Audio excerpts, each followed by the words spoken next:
What is good, Raider Nation? Happy Monday. Happy Black Monday, I should say. Y'all already know. We're going to go ahead and get into it.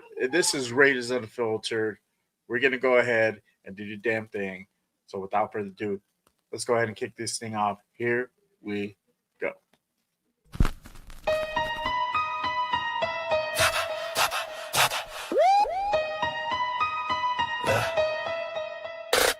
J Raider, the creator with the killer content, hot takes and the dopest. Gas Raider Nation, from Oakland to LA to in Vegas. Nothing greater than the Raiders, only facts.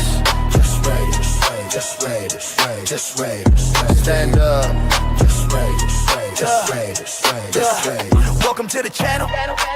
It's called Just Raiders, baby. If you ain't subscribed, then you gotta try. Just Raiders, baby, nothing but love for the Raiders. Been an OG before 93. Shout out to the nation, they always crazy. So nation, ride with me, taking over my style. It's amazing, making hits like Max on the blitz. The silver and black, on the attack. They on the map, if you a fan and you with that. J Raider, the creator with the killer content, hot takes and the dopest. Gas Raider Nation, from Oakland to LA to in Vegas. Nothing greater than the Raiders, only facts. Just Raiders, just Raiders, just Raiders, just Raiders, just Raiders, just Raiders, J Raiders, just Raiders, just Raiders, just Raiders, just Raiders, just Raiders. Putting on shows like Brock on the go. We just like J Raider, the innovator, making shows like Good Morning Raiders, the originator. Raiders Unfiltered, raw, never censored. The post game reaction, nothing but action. Just Raiders, baby. Just Raiders. Just Raiders, baby. J Raider, the creator of the killer content. Hot takes and the dopest, yes. Raider Nation, the only nation. There ain't no question. Just win, baby. Win, baby. Just win.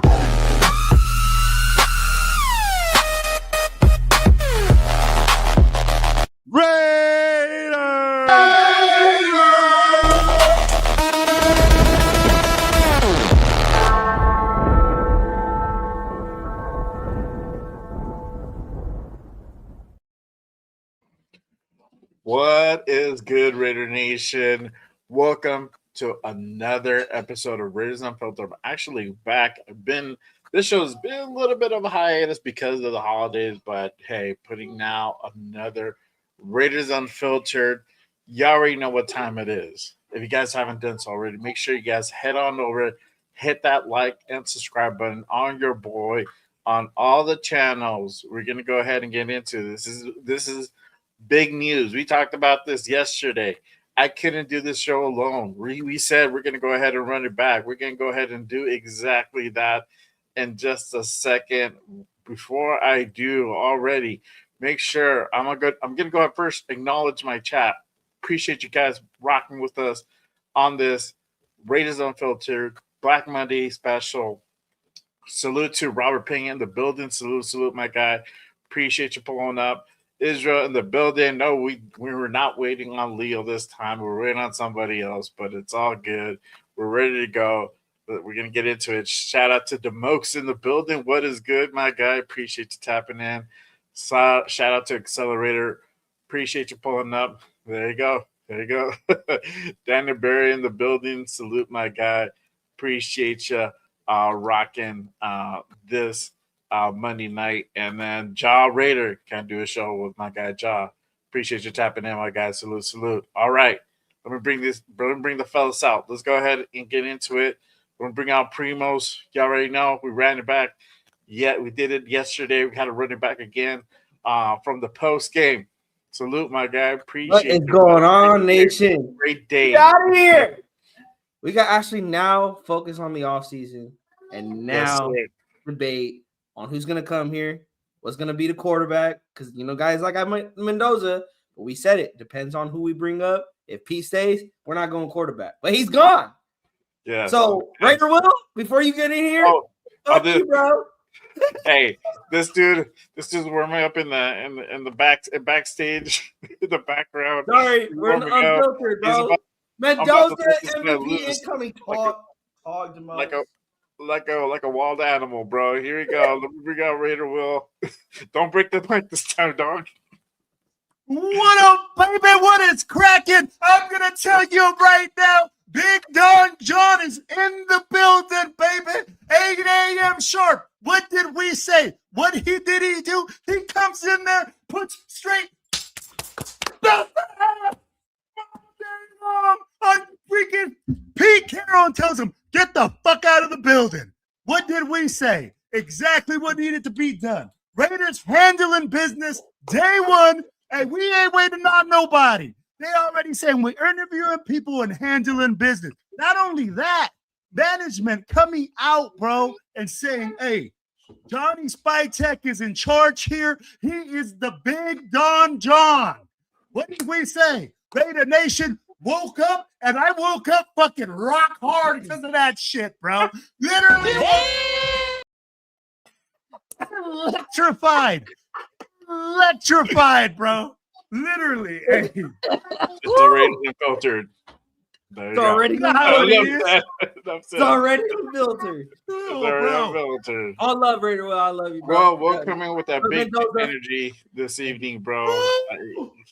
I feel like Johnny Spytek walking into the office this morning, baby. Hey, Gator needs his money, bitch. Gator needs his spending money. Now I need to get me some Gator shoes and my Gator outfit, baby. Let's go.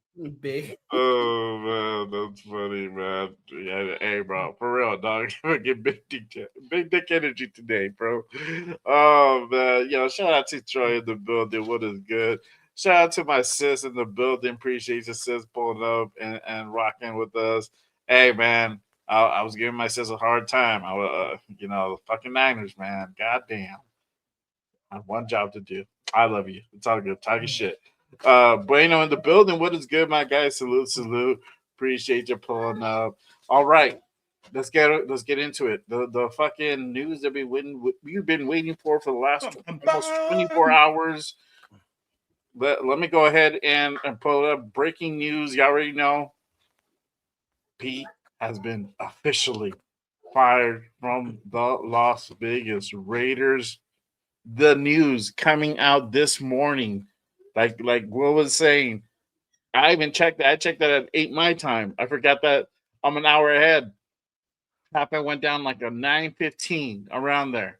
Released. I think first came out. It looks like Yahoo Sports broke the news first.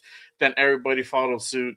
Raiders officially parted ways with Pete Carroll, ending his short tenure in Las Vegas. Another one and done coach goes down in the history books for Raider history and Raider Nation.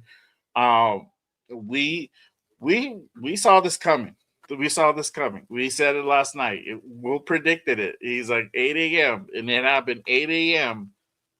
Pacific time. Sharp. Let's just put it like that. 8 a.m. sharp. Yeah. BTA.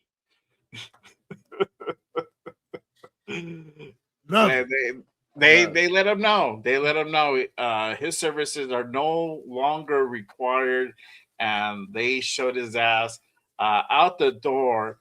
I'm gonna go ahead and pull this up, and again, this is what I say. 9:15 my time. It's 8:15 a.m.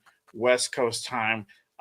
They put this out by the Raiders, saying the Las Vegas Raiders have relieved Pete Carroll of his duties as head coach. We appreciate and wish him and his family all the best moving forward. General Manager John Spytek will lead all football operations in close collaboration with Tom Brady, including the search for the club's next head coach. Together, they will guide the football decisions with a shared focus on leadership culture, alignment with the organization's long-term vision. Again, the vision has to be aligned. I don't know that what's happening yesterday. Probably something got through, and they fucking peeked in, and they'll keep saying the vision has been aligned. The vision needs to be aligned, and then fucking next thing you know, boom. Yeah. Aligned. Long-term vision needs to be aligned. They can't have said any better. This is exactly what we've been preaching. Vision Bro, needs they to get. watched the pod last night and was having nightmares For real. all night long. They Yeah, were like, for bro, real. Pete Carroll, we got to get rid of that bad business. We got to get rid of all the way that we're conducting business because the way that we conduct business is trash. And I get it. People are going to say, hey, there's no plan for the future. Are you kidding me, man? This is the first time for this year that we will have a plan. That we actually have one person in charge. Yeah. Yeah. All year long, we haven't had one person in charge. And now we could finally go back get to the him Josh saying it. McDaniels days. Like we could go back that far. Even Gruden, you could go back. When has the general manager really truly been, in charge of everything? Yeah. And he came out and said it. The buck stops here. Bro, Yes. what have we've been waiting all season long for? The buck stops here. Yeah, I'm responsible. This is the product that I put out on the field. Bro, he said it. Hey, I came out. There were some mistakes made, et cetera, et cetera. He owned up and he acted like a straight out man. I told you, bro, he came out like a damn Don, some gangster shit. He said, hey, they asked him about, what about the relationship with the other players? I already spoke to them one-on-one. This isn't some media shit. Bro, we handled this shit in-house. Yeah. That's you see how they're trying to fish for the Brady involvement that they're trying to pull. And Spytek was like, I know what you're trying to do. He kind of gave that answer, like, I know you're trying to fish for something. Like, bro, I talked to him. There you go. That's why they both made the thumbnail. They were conspiring. They were conspiring, but let's talk about this statement, right? And you were talking about, you just said it right now. Well, we know now who's going to be running the show. We know where the buck's going to stop, right? Yeah. And we talked about this last night, saying that this is going to be John Spytek's really prove it year, right? He's going to have almost full autonomy of this team and building it, right? From seeking out the head coach to going through a free agency and getting the key players that we need. The draft, that's going to be a big thing right there, right? And this is all going towards the future, the long term, the alignment with the organization's long-term vision, right? And goals. This is exactly what Spytek is to do now. If this doesn't work, mind you, again, we've talked about, we were on earlier with Jeff and Leo. Shout out to them.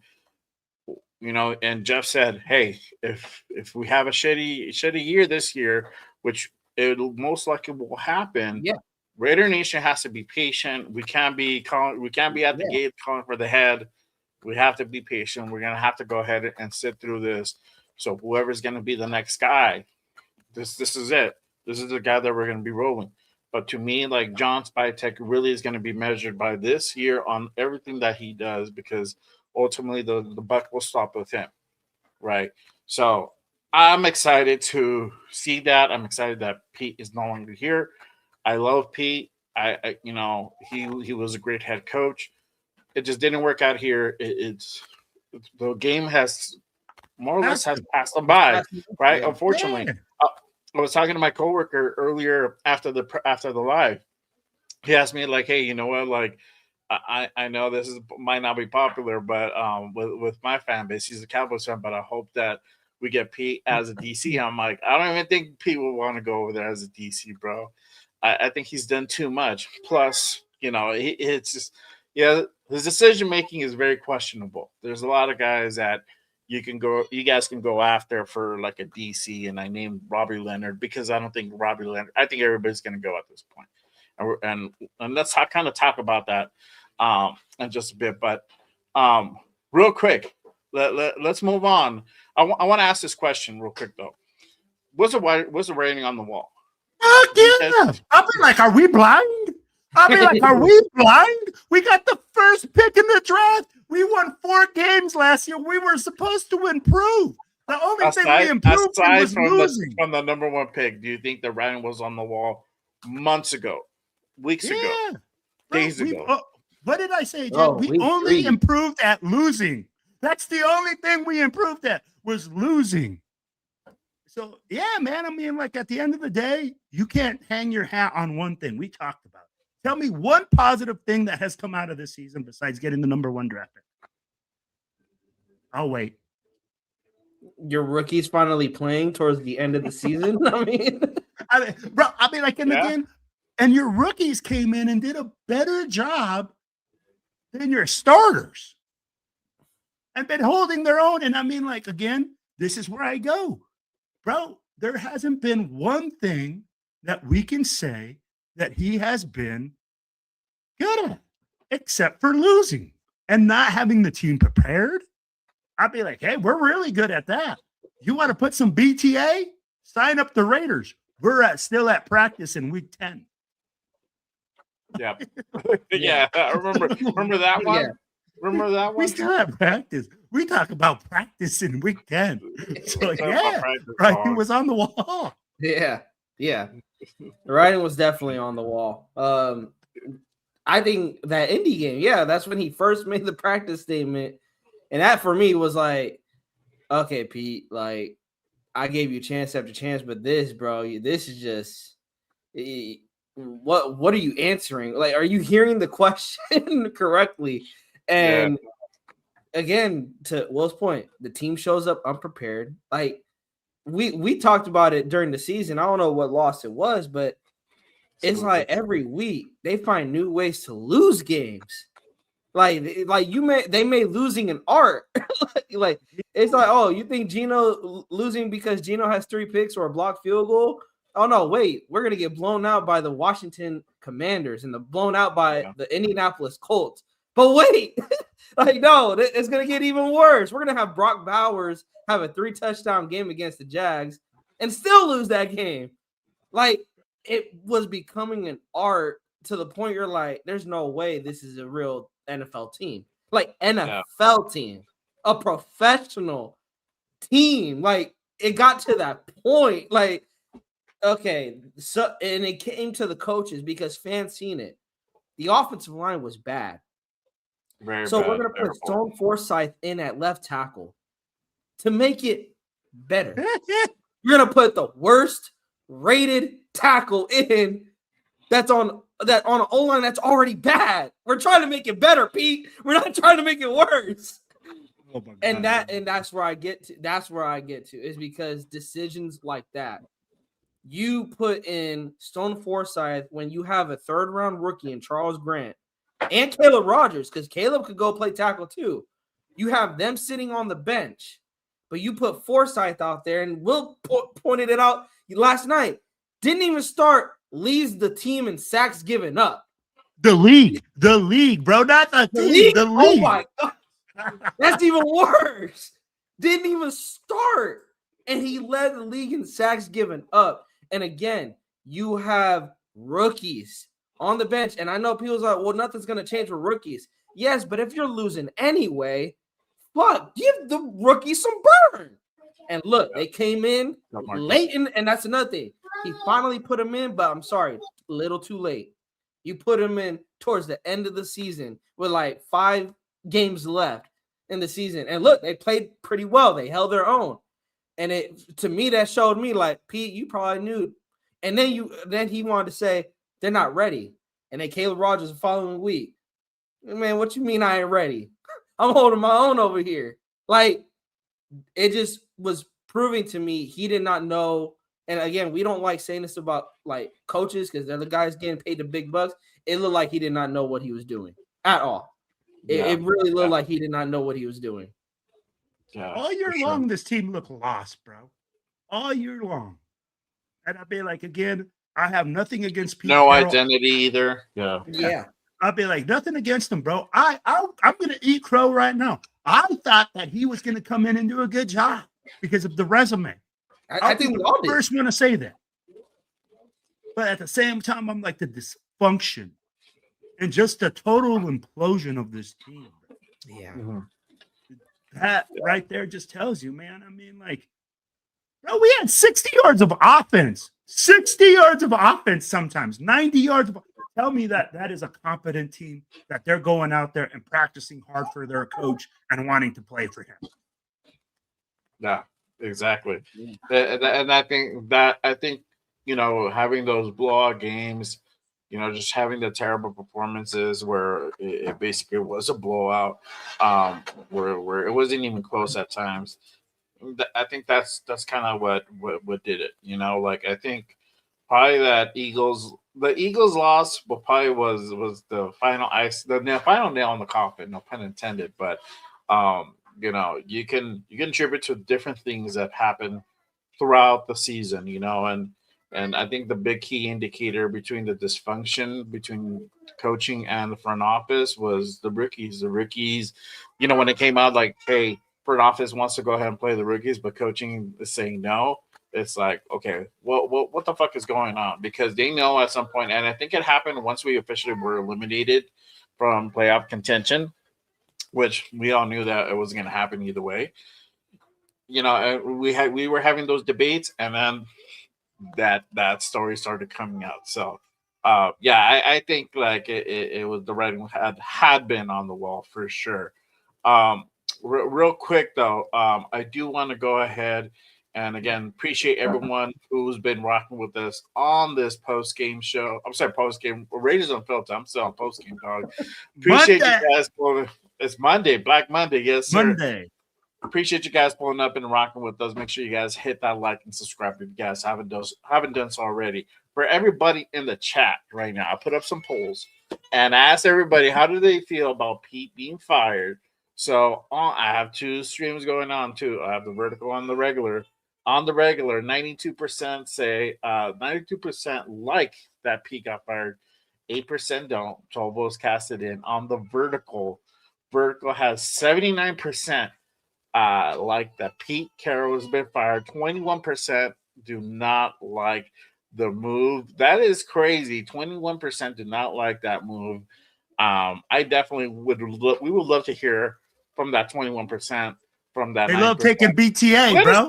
They love taking that BTA. They're like, oh man, hey, I like going to the game and being all game long. I mean, like, because that's there you go. There's your first comment. HG says every coach should at least get 2 years minimum. And I agree. I agree with everyone that says this. But this is why I blame Mark Davis when it comes to how shitty the Raiders have been. Is because it's his money. I know I seen someone in the chat earlier said that's $33 million gone. That's not the Raiders' money. That's Mark Davis's money. He's the one spending money on the coaches. You don't hire a 74-year-old coach. And we just thought, because we all thought he was going to come in here. Maybe when we seen the 3-year deal, we're that like, don't hurt us, bro. That's all Mark. Mark could spend $100 million if you want. I don't give a damn. Yeah, it doesn't affect our bottom dollar as a team, right? Yeah, it doesn't affect our bottom dollar as a team. We can go out and get guys. It's him where he has to pay his coaches. Doesn't look good, but money, KZK. I don't know whose channel he's on, but he's saying, mark my words, next season's it's likely going to be worse than this one. The roster hasn't been fixed. The front office is in flux.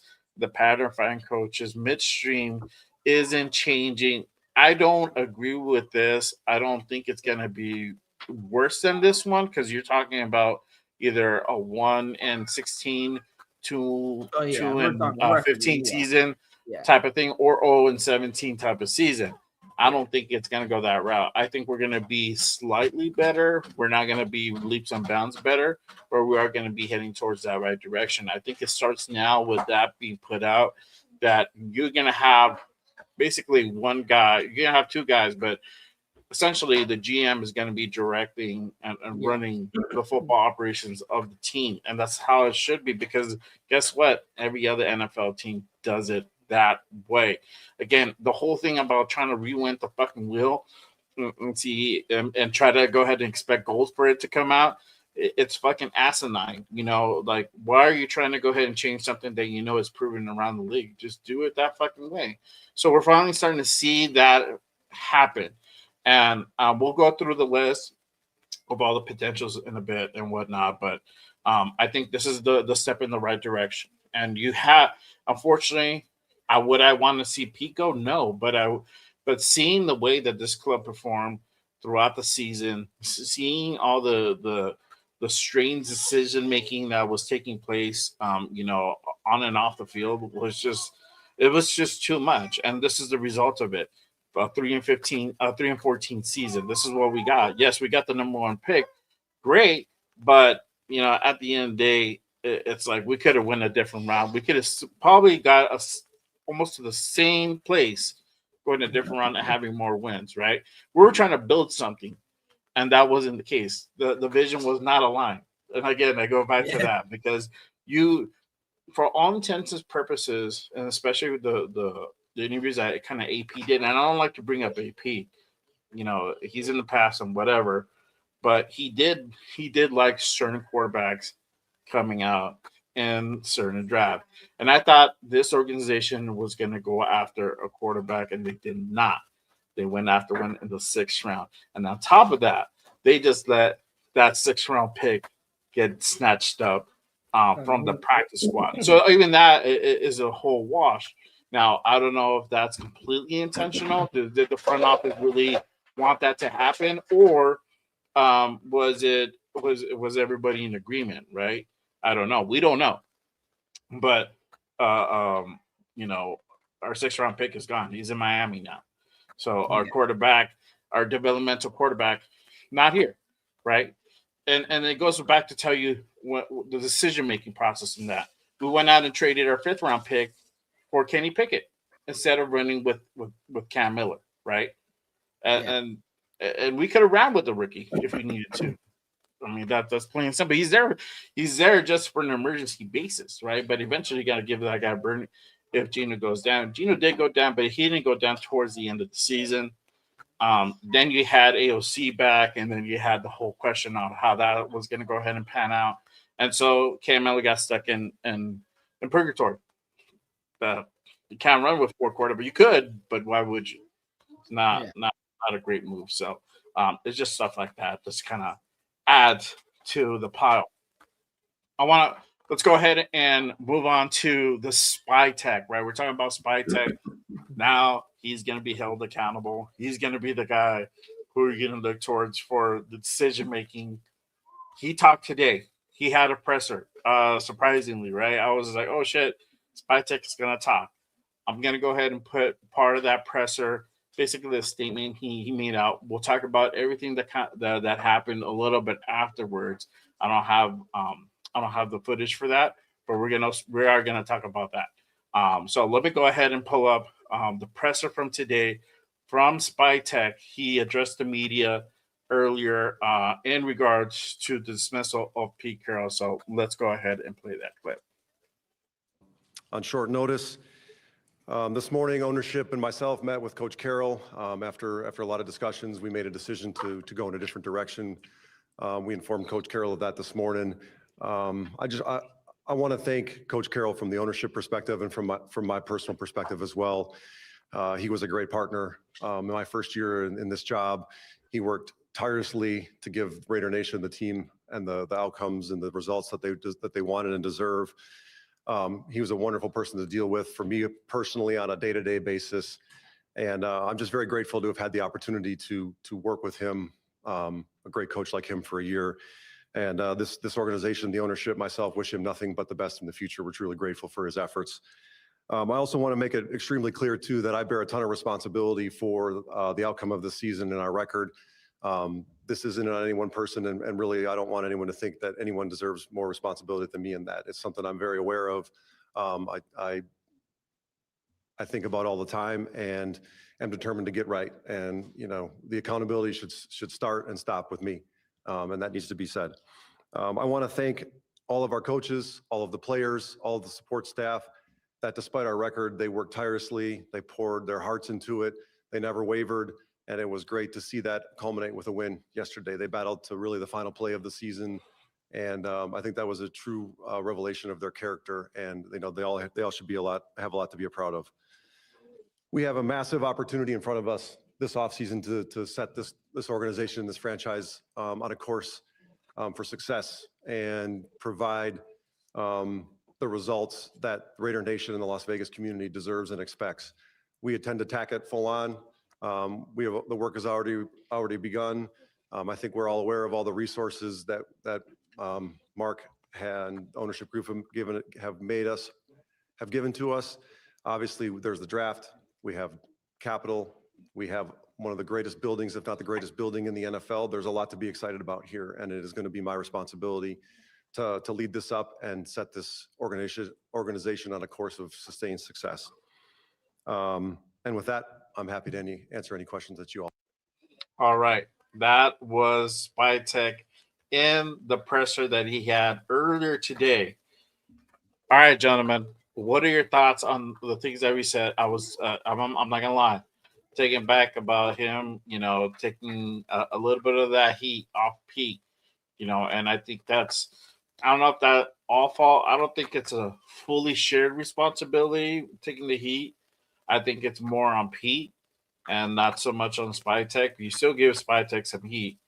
But what are you guys' thoughts on the presser and some of the stuff we said? We'll talk about some of the questions that were asked afterwards that are very interesting. I'm drinking all the Kool-Aid, baby. All the Kool-Aid. Don't choke on the Kool-Aid. And it tastes so damn good. Hey, you know what, man? It's like you said, this guy came out. He didn't have to come out and say, yo, this was me and him. He literally took part of the blame. He took the high road on a lot of questions. And at the end of the day, man, Spytech has shown that he's a well-built GM, a guy that can handle tough questions, a guy that can go out there. Again, we've talked about it. Hey, they asked him about guys under contract and coaches under contract. Did he go out there and throw people under the bus? No. He went out there and strictly said strictly business. Hey, man, I'm telling you, bro, we got Big Don John in the building. Y'all better buckle up, Raider Nation, because this dude is for real. And now we're going to be under his command. He said, hey, man, the buck stops here. You think he's going to let people try to tell him how to run things in the building, how to do things? No, it's literally going to be a chain of command, a way of the way that a team is supposed to be built.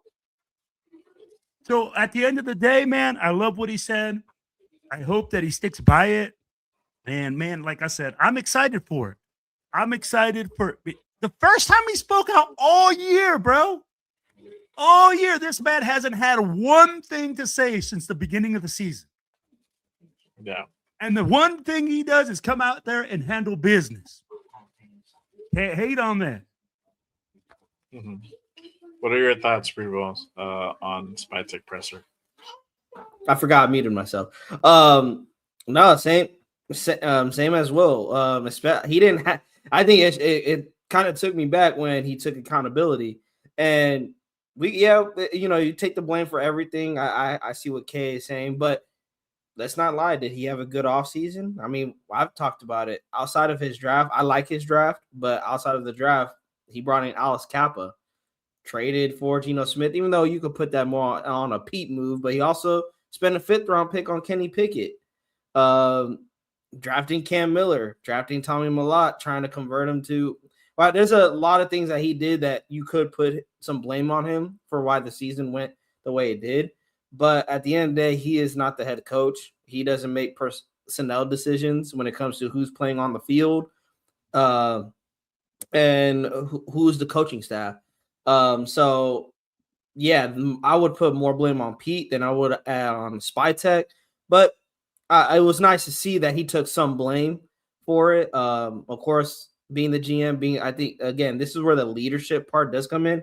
He didn't have to take majority of the blame or kind of split it 50-50 amongst them both. He didn't have to do that, but it is what it is. And it sounds like he has a clear vision of what he wants in the future. I think, and I said this this upcoming year, you've seen in his introductory press conference, he's going to build this for the future. He's going to build for long-term success. I believe that 2025 was an evaluation year. He's going to see what he has. He's going to see what he doesn't have. And he's going to come into this offseason, and he's going to be way more aggressive, especially because we said it. He's going to feel this pressure from the nation. All eyes are on him now. They're not on Pete. They're not on this coaching staff. All eyes are on you to what moves are you going to make this roster better? And if he doesn't do it, then hey, you were given 2 years. Yeah, your first year we could give you some slack, but your second year, hey, you said it yourself. Like Will said, the bus stops with you and it ends with you. Like, so be true to your word, and come next season, if it doesn't go your way, man, you might be joining Pete Carroll and walking out that door the following next year if you ain't fix this roster. Yeah, for sure. I'm gonna go into about some of the questions that Spytech was asked. So I'm gonna go ahead and place some of those clips on some of the questions that John Spytech was asked. The first one, they asked about what are there like two more important hires in the organization than a quarterback and a head coach? So he was asked that question. So let me go ahead and pull up that clip real quick, and we'll go ahead and take a look. The impact that the right head coach, the impact that the right head coach and a first overall draft pick can have on the future of this franchise. I mean, the league is littered with, when you get the top pick right, those guys are franchise-altering players. There's probably no more important hire in an NFL organization than the head coach. They're the daily guy. They set the vision. They set the cadence. They are what touches the players every day and demand excellence from players. And the players are the ones that have to go out there and do it. And the more good players you have and the better person at the helm that you have steering that ship, my experience is the more successful you are. And, if you look at, are there two more important hires in an organization than a quarterback and a head coach? I think we probably all would agree that those two men usually steer the ship, and that's out in front of us right now. All right. So what are you guys' thoughts about that statement when he was asked in regards to the head coach and the quarterback? I'll start with Will, because I know he was very, very opinionated yesterday in regards to like the head coaching and the number one pick. Bro, it's lined up together. What did you just say? Hey, man. He's like, it's not rocket science. I mean, like, the leader of the offense is who? The quarterback. I'd be like, the head coach, of course. Like, it's important because he touches every single player. Having a great developmental coach, a guy that can understand players and develop them, who the fuck doesn't want that in their organization? I mean, like, everybody wants one of those guys. A guy that's elite. So at the end of the day, bro, whatever the head coach wants, right? If the head coach comes in and he says, hey, we're drafting Mendoza, then let's take Mendoza. If he says we're taking Moore, if Moore declares, then that's who we're riding with. We got to look at it and just say, hey, man, call a spade a spade. A great head coach, irreplaceable in an organization. A quarterback, irreplaceable in an organization. Have the Raiders had either of those for the past 20 years? Derek Carr was the best semblance of a franchise quarterback that we have had since Rich Gannon. Yep. So at the end of the day, I'm like, bro, we need both. And to say, hey, again, if Clint Kubiak comes in or whoever, Clint Kubiak is the guy that I'm looking at, right? If Clint Kubiak comes in and he says, hey, Mendoza's not my guy, then I'm trading back. I'm doing what I have to do to get the pieces that he wants. Now, if he goes, Mendoza's my guy, then we got the number one pick. Let's go. It is what it is. Yep. I mean, like, at the end of the day, that's all I can see, man. I'm like, you have to back up your coach. If what Spytech is saying, that he's going to bring in the head coach, that he's going to bring in a guy that has the same vision, then guess what, bro? It should be a wrap from the get. He comes in, you sit down. He says, hey, what do you think about our team? Where are you evaluating? What do you think you're going to do with our team? And they'll come in and say what they think. And if you're on the same wavelength, then that's what you do. Yeah, what about you, Will? What are your thoughts?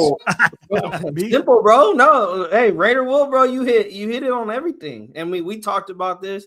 As much as I'm against trading back, it's up to the head coach. And same like Will, I like Clint Kubiak coming in. And if Kubiak goes to Spytech, like, hey, I know your scouts are probably high on Mendoza, but I don't think I'm high on him.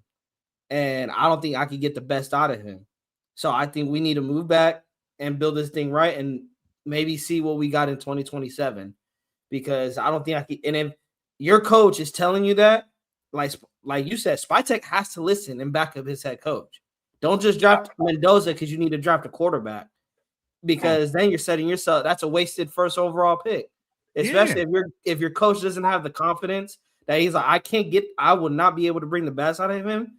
Then you got to trade back. But if Kubiak's like, there's something in this kid, and I think I can unlock some potential with him. Don't fuck around. Go get him.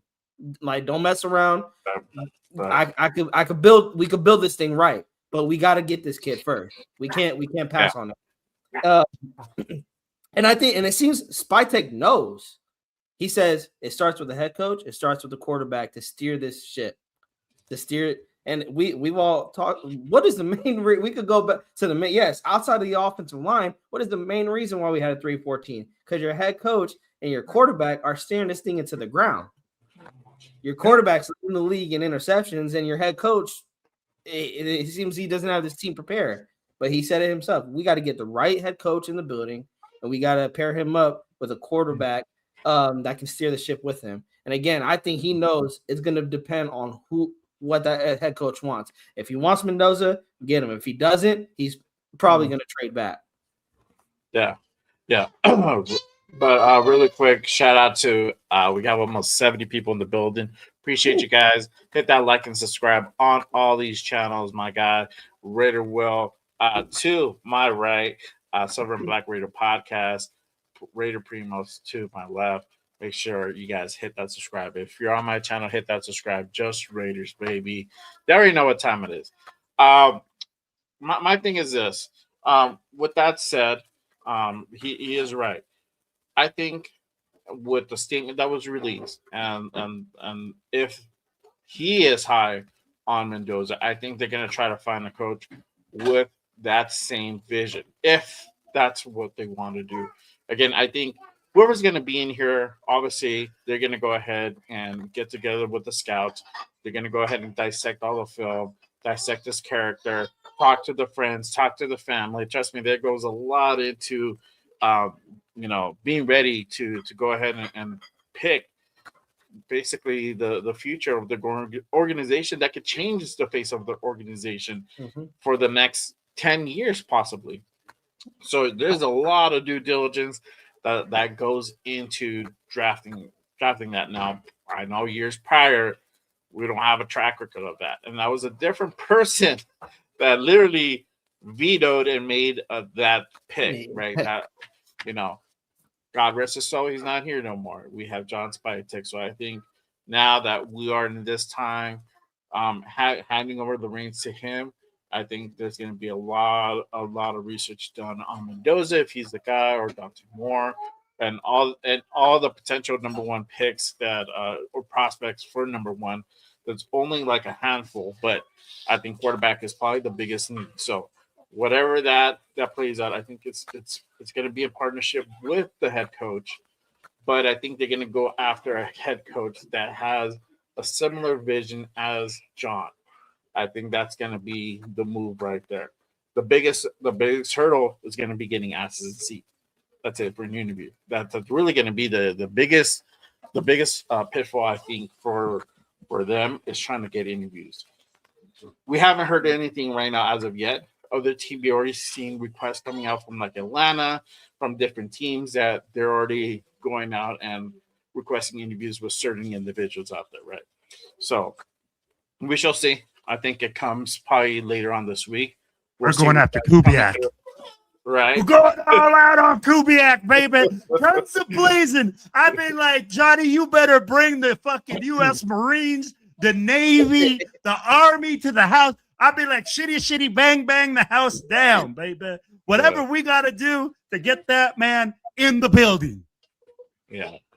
I want to address this really quick. Kai has been kind of sending this off, and he's been talking kind of this in the chat.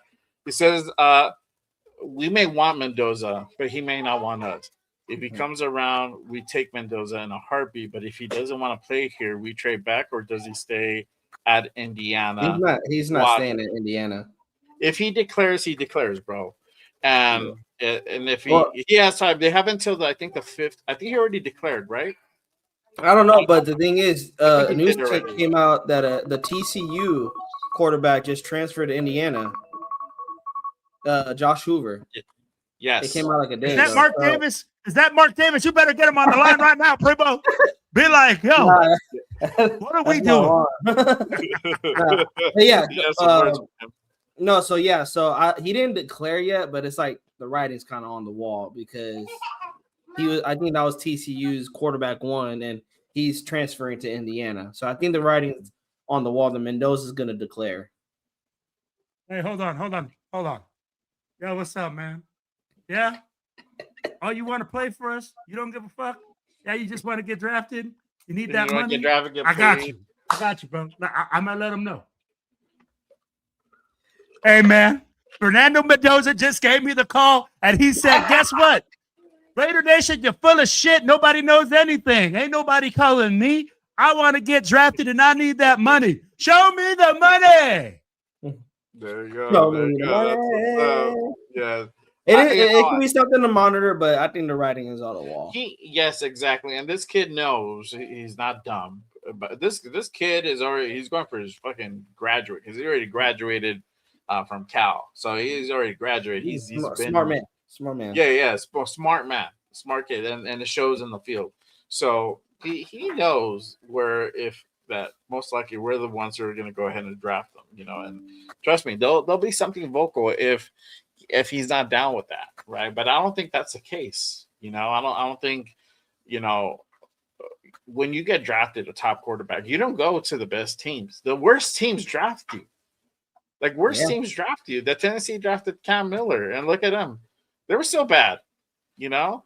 Washington was probably the ones that really kind of turned it around so quickly, you know. But again, they were already like a couple pieces away. They really just needed their quarterback to kind of change the landscape, you know. And they went out in free agency and got a couple pieces there. But, you know, that was really the case with him. So no, they don't go to nice teams. They don't go to like great culture teams. They go into dysfunctional teams, and that's the way the league is set up to make everybody play on an even keel, right? It's your decision how you want to run your team. We're gonna try to make it as fair as possible for all the teams to be on the same level as far as talent wise. So if you have a fucking incompetent front office and a terrible coaching staff, we don't have nothing to do. But the league makes it that way. So that's how it is. You can trade down. You can pick your guy. The first pick should go to the Super Bowl champ. Obviously, that's the way it is. You know, if you get the first round draft pick, it's because you won the Super Bowl. You're gonna go to the best team. Yeah, that's why you're the first pick in the draft. Come on, man. And I don't think Mendoza will have it either way. I think Mendoza wants to earn and work hard, and he wants to do what Derek and Khalil wanted to do with this franchise when they got drafted. He wants to be the one to change it around. Yeah. Bro, he could have went to a Power 5 school. He went to fucking Indiana. He went to Cal. He didn't go to these super schools. Hey, something tells me he likes being the underdog, Will. He likes being the underdog. And that's cool. That's what I'm saying. I'm like, at the end of the day, I don't think this guy really cares. When you have a dream, man, and you've been busting your ass since high school, do you really give a fuck who's going to draft you? You're going to the NFL. You're going to be the first pick in the draft. You're going to get so much money, you're going to be retiring yourself and your family. Yeah. Come on, shout man. Out to John. I like this statement. He says, people believe everything that people say. Mendoza doesn't want to be here. They edit stuff just like they did with Sanders, made up a lie that he doesn't want to be a Brown. I think like Mendoza is the opposite of Shedeur Sanders as far as personality wise. You know, yes, he's confident, but he is a humble dude. You see it on the field. You see that leadership just like shine, bro. That's somebody you want in the building. That's somebody you want in this organization to lead your team, your offensive team, the team in general. You know, as you say what you say with Derek Carr, right? I like Derek Carr. I knew, and I was bittersweet when he left because I knew he had to go, but I like the fucking guy. One thing for sure, he was a fucking leader. He was a fucking leader. That dude that dude ran the team and he was there for his team, and he as we can say what his game plan, but the dude was a fucking leader, and you need that, and we haven't had that. We didn't have that. We didn't have that with Gino. We didn't have that with other guys. Jay, that 2021 season, I think that gave it card like you seen it, because that team could have folded. Like, to even I get it. I even say we got to the playoffs by luck, but the thing is, we got there, and I think we could say what we want to say about Derek, but Derek's leadership and Mac's leadership being on that team, there's a reason why they made the playoffs that year, and it started with because man, so much shit happened. We all remember so much shit happened. This team could have folded. And Derek and Max, I believe, were the first guys in there to try to rally the troops. Like, hey, we still got games to play. Yeah, exactly. And they did, bro. So I think the Mendoza pick, if we do decide to go ahead and go after him, I think he is going to go ahead and kind of reshape the way that this team operates. You know, we're going to have another. I feel like we're going to have another leader in that locker room aside from Max, and that's kind of what you want. Thank you, Jesus. Speaking of Max, hold on. Speaking of Max, you know the question we talked about this yesterday, bro. And inadvertently, they got fucking asked. Well, I don't know. It was purposely asked, but it was just coincidental that it got asked. So I'm gonna go ahead and play this. And Spytek again was asked about Max, if Max is really untradeable, right? So let's go. Let me go ahead and play this clip. This is what he had to say in regards to that, and we're going to talk about what the response that he did. John, obviously once once the offseason commences, obviously a lot of teams around the league will inquire about Max Crosby in the trade. Do you view him as a untradeable, untouchable player moving forward once the offseason starts? I have a lot of respect for Max and how much he loves to play the game. And I've had the opportunity in the last several weeks to spend a lot of time with Max. And I think it's been well documented that he didn't love the idea of not playing football. And I think you always want that from your best players. In fact, I think that's why they're your best players. So I love Max. He embodies what a Raider is. I've been pretty upfront with that from the day that I sat up here almost a year ago. And I continue to believe that. Yeah, I mean, we don't want to let good players leave our building. That's happened around here.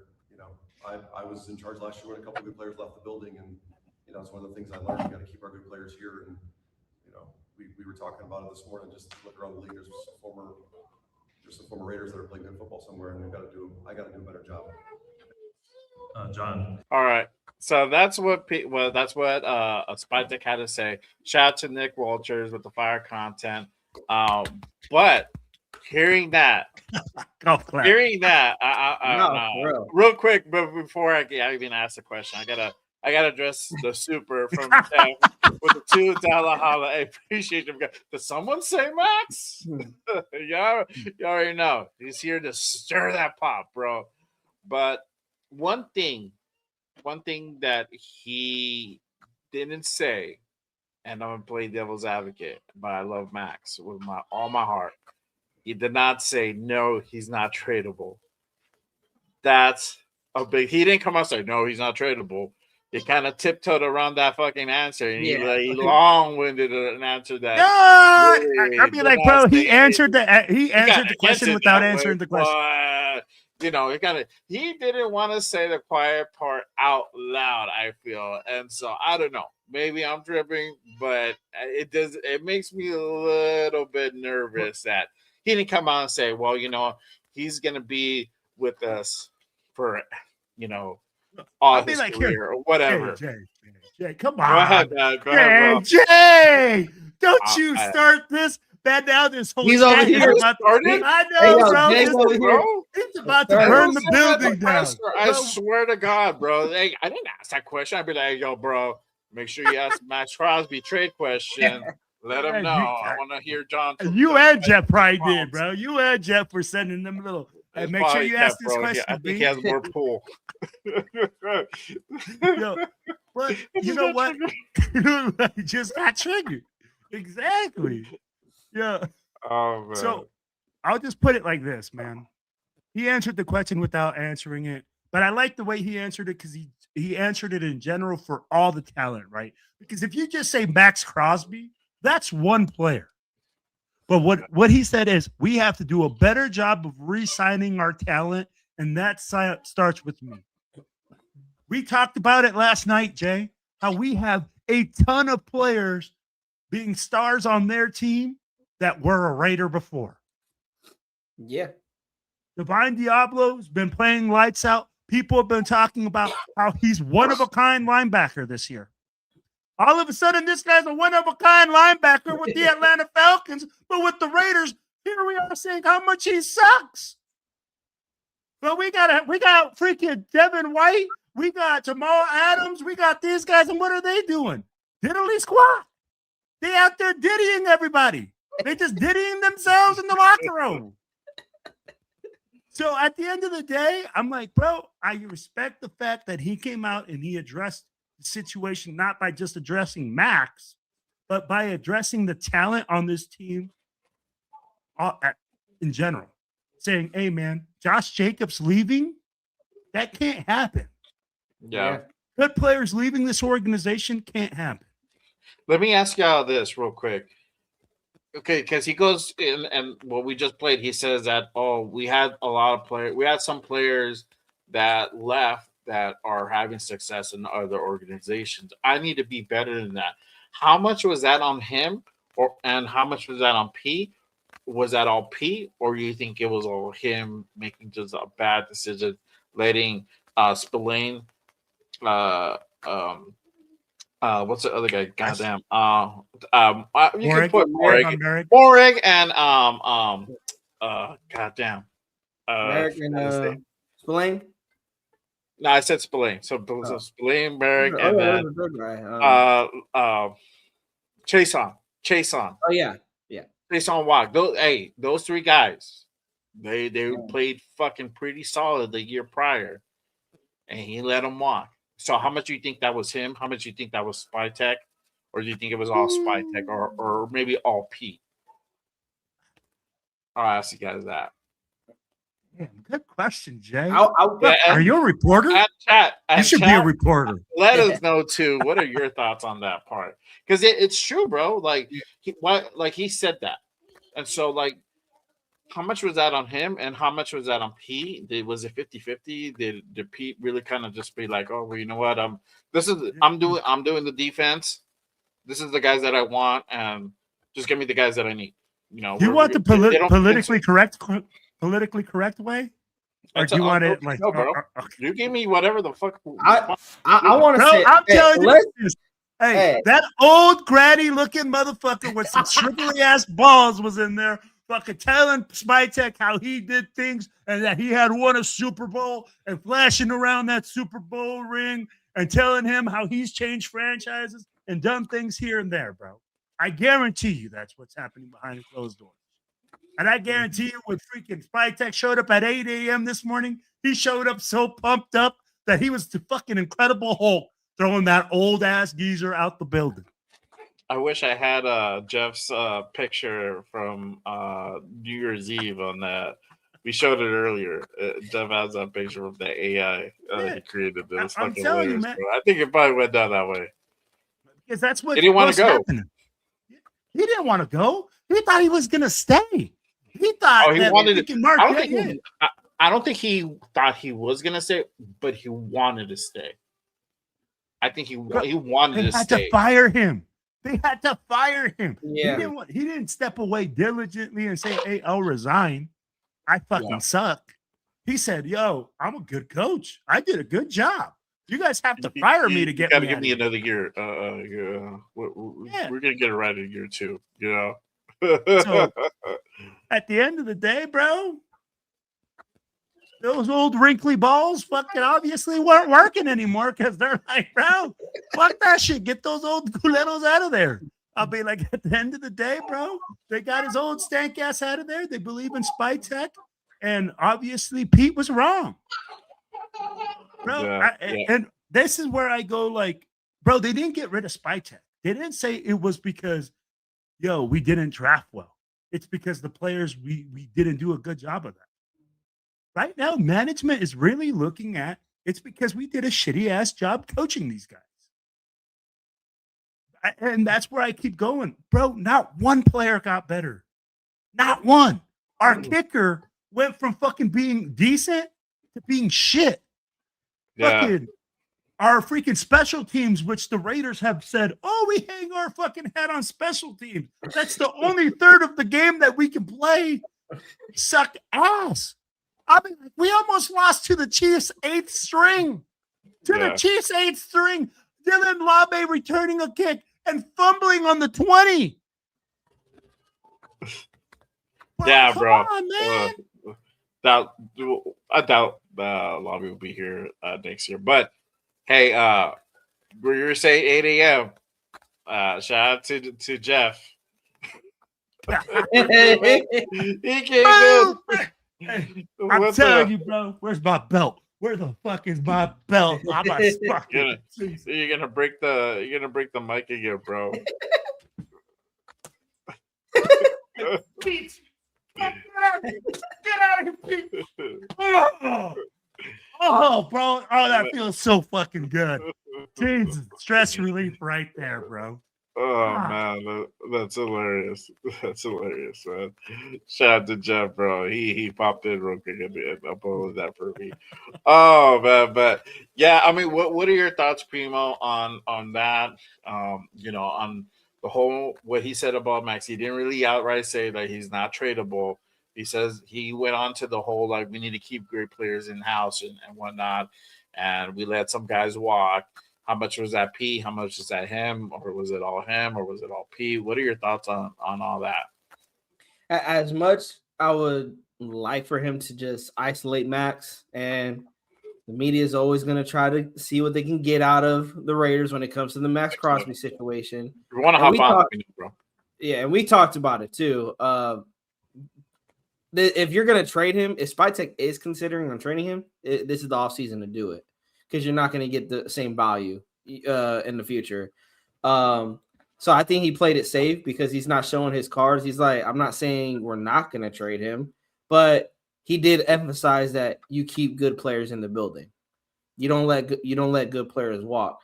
And I like that he said that because that was another thing that Spytek got killed for was letting Spillane walk, letting Morik walk, letting Chase on walk. And I think he realizes, like he sees how they're performing on other teams, and he's like, and he sees even past regimes were doing the same thing, i.e., Josh Jacobs, and he sees this, and he's like, yeah, you cannot build. We're talking about building a roster, making the roster get better. You don't have to draft Genty if you got Josh Jacobs in the building already. Mm-hmm. That's the thing. You don't have to address the linebacker room if you already got Spillane in the building, and you don't got to possibly get another defensive end if you got Chase on in the building. You don't need to put Palabao at the starting safety position if you already got Merrick in the building. And again, not saying these guys were great players by any means, but damn, looking at how this season went, these players were worse than how they were playing. And again, but it also shows you, and I think it shows Spytek how much coaching matters. Because I said this, just because they're balling on another team doesn't mean they'll ball here. Coaching matters. Spillane Spillane went to an organization in the Patriots that got Vrabel, who is a defensive-minded head coach, has him balling out there in New England. Same with Chason, literally like resurrected his career. So would they have the same success staying here? Probably not, because we can't figure out the coaching situation. I think that's why Spytek will always allude to and go back to, we got to figure out the head coach. And that's going to be the most important decision we make. It starts with making the right head coach, because then everything else will fall into place. Hopefully, he says it himself, you keep good players. So we'll see how the offseason plays out. We'll see how the season plays out if he trades Max away. I think he will probably listen to calls, but I don't think we talked about 2 first-round picks for Max. I think Spytek is going to want to get a haul. I think he knows what he has in Max, and he's like, I'm not trading chips. I'm not getting chips in return. I'm going to get a really good compensation for Max if I do trade him away. Yeah. real quick, Ja posted this comment, and I'm trying to look for it. I don't see it. Reporter posted on Yahoo: Tom Brady flew in from Chicago, landed in Vegas. Brady's Spytek fired Pete, and Mark Davis was going to give him another year. I don't know how true was that. I think he was going to be there for that you know that for that. I think he was going to be there for that, just to obviously show support for the organization and whatnot. And this was most likely decided days ago, weeks ago. I'm pretty sure it was probably weeks ago, to be honest. So I don't know. I don't think Mark would have gave him another year per se, because I think the performance was so evident that you can't say this guy gets another year. What Mark came out and say was, we're not going to fire a coach mid-season, especially on his first year. And they waited up until this point. And especially that guy like Pete Carroll, you want to go ahead and give him at least that respect and let him go ahead and finish out the season. I think he probably tried to give him that opportunity to see if he could turn things around. And it was never going to happen. It was never going to happen. So this was probably a long time coming. I for sure days, if not weeks, that this was gonna go ahead and happen for sure. I'm gonna go ahead and go on to this part. They asked the players, so the players were in the building, and I don't know if everybody knows, but Pete actually got to talk to the players when he got the news, when he got clipped. They allowed him to go ahead and kind of say his final goodbyes to the team and whatnot, which was pretty gracious from the organization to go ahead and let him do that. So he got to say he got his send off, right? But they asked Genty on his opinion on the next head coach. I'm going to go ahead and pull this up.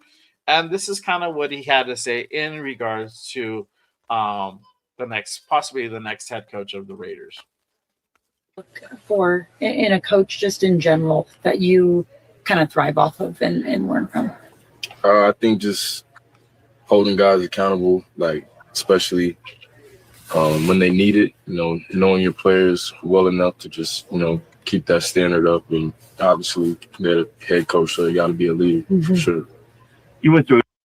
What do you look for in a coach just in general that you?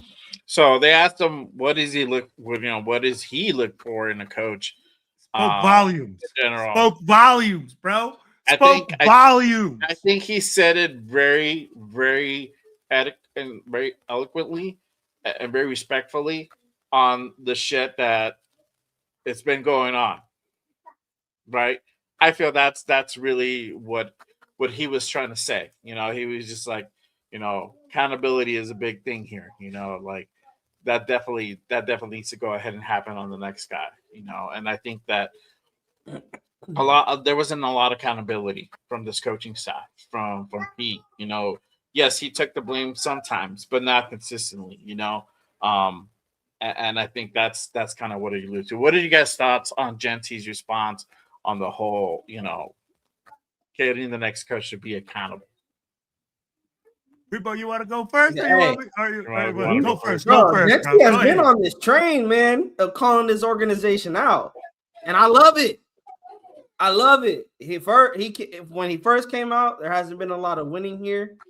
Genty knows, and you're seeing this from a rookie. We already got one a leader possibly coming out of Genty. We got to find. He's like, we got to find a leader at the head coach position. And could you say it was low key a Carroll call out? Maybe, but because we'll never know what happened behind doors. But he's right though. He is absolutely right. You need to go make sure that next head coach is a leader of men and can lead an organization. We've seen it with Ben Johnson with Chicago. People can talk about how good of a coach he is and how great of a play caller, but I don't know if you guys be seeing their locker room cameras after their victories. You can tell Ben Johnson's a leader of men. That's where it starts. You got to have players bought in. Someone pointed out that's what Vrabel did in New England. He had players bought in, had the organization bought in from top to bottom. Jesse knows that. You need to bring a coach that comes in here, and every single player in here, including the front office, needs to be bought in on this head coach's vision. And we'll keep saying it. Alignment.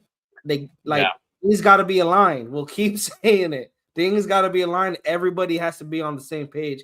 And it's funny because we're seeing players, we're seeing coach, we're seeing even Spytech say that we got to make sure we're on the same page.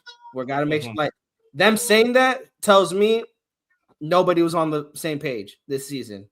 Everybody was kind of doing their own thing, or they weren't seeing eye to eye. And so we talked about Spytech, now on to Genty. Seeing from a player that even he knows, and we all got to be on the same page. I'm excited for Genty, not just for the career that he can have as a Raider, but again, you're seeing that leadership role coming out of him.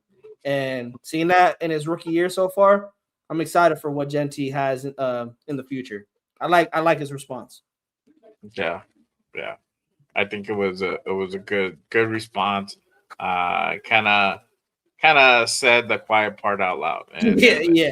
It had to be said, bro. Yeah. It had to be said. He don't care, bro. He'll say it. He's like, yeah, he don't for care. Sure. Unfiltered, bro. He's unfiltered. There you go. Exactly. Unfiltered. Fucking love it, bro. Let me put this up. Somebody also had a reaction today. Gino's reaction. Ooh. And let me go ahead and post this up. So Gino had a little reaction today too. Gino Smith recently unfollowed the team on IG, as well as taking down any Raider related posts. Shout out to Raiders Daily. Shout out to those guys. Make sure you guys go ahead and give them a follow on IG. And this is Gino's IG. As you see, no one to be found. So is it a Raiders picture right there in this profile? That's it. That's it. That's the only thing they got, bro. There's only one picture on there. He's like, fuck this team. He's like, bro, there's only one picture on his whole profile. But he had more, bro. He had more. He took them all down. Bro, you know how much hate this man is getting? Bro, you know how much hate this man is getting? Literally, I mean, like, who cares? Like, it's Gino Smith. If it's his IG and he unfollows people, bro, here's the thing. I don't give a fuck. It's like this. What did he say? He's under contract. Until we trade him or anything else, or release him. This is the thing. This is the thing. I think he knows that the writing is on the wall. Yeah. Oh, yeah. I think he knows that. It's okay for the trash to take itself out. Bro, I don't need to take the trash out every day. I like it when it takes itself out. What you want me, bro? It's a benefit. He's clearing up the freaking plate for any team to come fill up his social media. No problem. He's our Randy Moss for this fucking decade. Fantastic. It is. You're both wrong, Oh man, hey, that's where I'm at with Will. Like, oh, hey, thank you for like clearing everything up, bro. Like, yeah, Mendoza's. Hey, Mendoza, please come in. The trash has taken itself out. What you want? Yep, he cleared everything up. And like, there's no guessing if he's gonna stay or not. Nah, he's out of here. He is out of here. What's good, United West? Appreciate you pulling up, my guy. I wouldn't be surprised if we get something from Gino that he wants to be traded, or he gets flat out cut, bro. A flat out outright cut. And again, I think it's a $18 million hit if he gets cut. I think it's 8 if it's designated June 1st, a post June 1st cut. So, it's not a whole lot of money. It's not in the kind of the grand scheme of things. So, I don't see Gino here. Especially the way that, well, obviously his performance was fucking horrible, right? And then two, just kind of the shit the fucking bullshit antics that he had pulled during the game. I mean, you know, he's gonna get the heat, bro. That's it. You fucking suck. The shit's gonna be talked about you, bro. That you were paid a big ass fucking bag to come in and be our fucking quarterback, and you shit the fucking bed, bro. And you trust me, a lot of people are gonna go ahead and sound off. Why? Because you know your boy Pete, which is no longer here, he decided that bringing you in was a better bet. Was a more surefire thing as opposed to going out and getting a quarterback at a high round, right? Or going out and getting a different type of quarterback, which is not Geno Smith, and we end up giving a third round pick. Imagine if we wouldn't have gone Geno, we wouldn't have traded away that third round pick. Imagine how much draft capital we would have, because I think that was a Devontae pick, right? That was the Devontae. That was the Devontae. Yes, that was a Devontae pick. Bro, that's and had an extra third. Yeah. Yeah. I'll be like, but at the end of the day, it's like you said, Jay. La basura se está sacando, bro. I don't need no stank ass shit in my house. So if Gino fucking wants to pack his shit and fucking go home, Gino, pack your shit, go home. Yeah. I'd be like, bro, we're gonna sit there and be like, and this is where Raider Nation drives me crazy. Bro, we don't want Gino, so why the fuck are we tripping that he cleared his social media of all Raiders things? I'm like, bro, thank you. Thank you, Gino. I hope you fucking go somewhere else and suck too. Because that's all you're going to do for the rest. Bro, who's going to want a 36-year-old washed up quarterback that led the league in interceptions? Yeah. I don't know. I don't see them lining up, homie. I don't see them lining up. Well, they're going to pay you the big bucks to go back to coaching Pee-wee football, baby. That's where you make the big bucks, Gino. Yep. That's why they pay him the big bucks. Oh my god, fuck that aged really fucking terrible, bro. Jesus Christ, that aged terrible, bro. On hindsight, what were your thoughts, Brevo, on him like clearing his social media and all that? Do you think he knows his ass is on the way out? I think he knows. I mean, Pete was the whole reason he's a Raider was Pete Carroll. Now Pete's gone. Bye, Gino. And the thing is, I talked about it where do you bring Gino back as the bridge? Because like I said, if you do draft Mendoza, if that's the pick, you're benching him. So but it just didn't make sense for the money that his contract. It didn't make sense. Why keep him, pay him like $26 million for one more season just to cut him? Because essentially you're cutting him at the end of the next year. So I think the writing's on the wall. Spytek isn't going to play around. He's probably going to try to trade him. But to Will's point, who the hell is lining up to be like, yeah, we'll trade for him and we'll take on that contract? Like, nobody. So I think they're going to wait till post-June. And once June comes, see you, Gino. Here's your walking papers. Don't let the door hit you where the good Lord split you. Yeah, for sure. For sure. But that's where I'm at. I think he knows. I think he knows the writing is on the wall. Yeah. Hey, brother. I appreciate you pulling up, man. But this is an unfiltered show. We are gonna be raw and unfiltered. This is the type of show that the Bundys are. We get rowdy, bro. So we're Raider fans, man. Come on. We're Raider fans, but this show is designed to be that raw. So the F-bombs, the S-bombs are gonna be flying. So sorry, brother. Maybe he shouldn't be watching the show. So just food for thought. But appreciate you tapping in on Wednesday and Saturdays. That is definitely a way more cooled down. More cleaned up. Sure. It's more cleaned up, 100%. Yeah, but this show is definitely not that. Not today. Let me go ahead and move on to this. Hold on, sorry. I see this comment. That's the best one right there. The best comment on that. Yeah, Raider Nation, bro. Oh, that's awesome, bro. Oh man, that's awesome. let me move on to this part. Y'all already know. So P is officially gone. He is no longer here. Obviously, now the question raised: who will be the next head coach? We talked about this, yes, on yesterday's show, but now it's an actual fact. Now we can actually say like who will be the next guy. And I want to go ahead and put up this list, the head coach potential list. And I'm gonna put something. This is a post that was tweeted by Jonas Schultz as expected / potential head coach candidates this off season. So let me go ahead and pull off the list. Or I'll go ahead and read it off to you guys.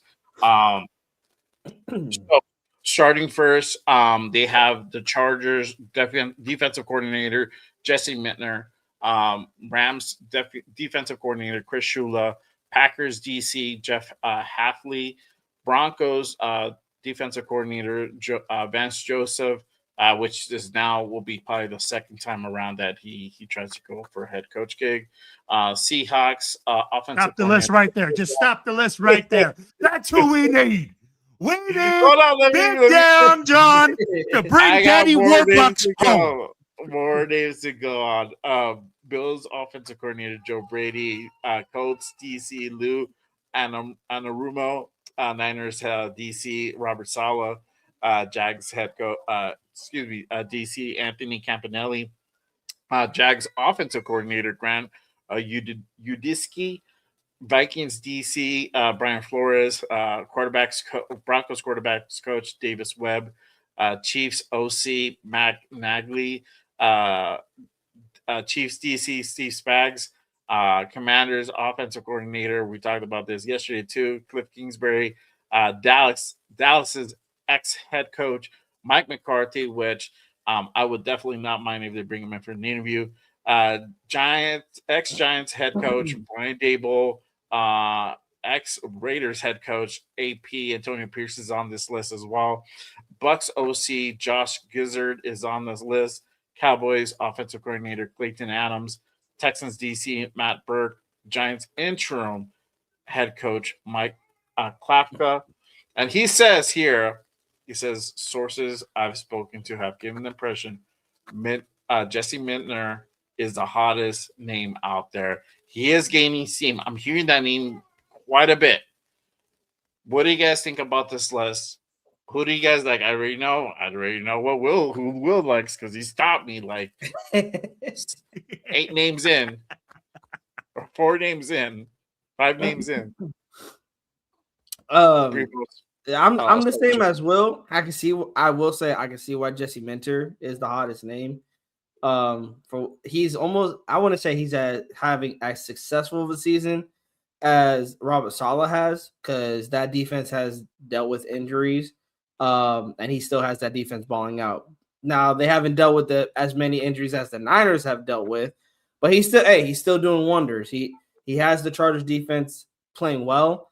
But I think the problem for the Raiders has been this offense, and Clint Kubiak is your best choice.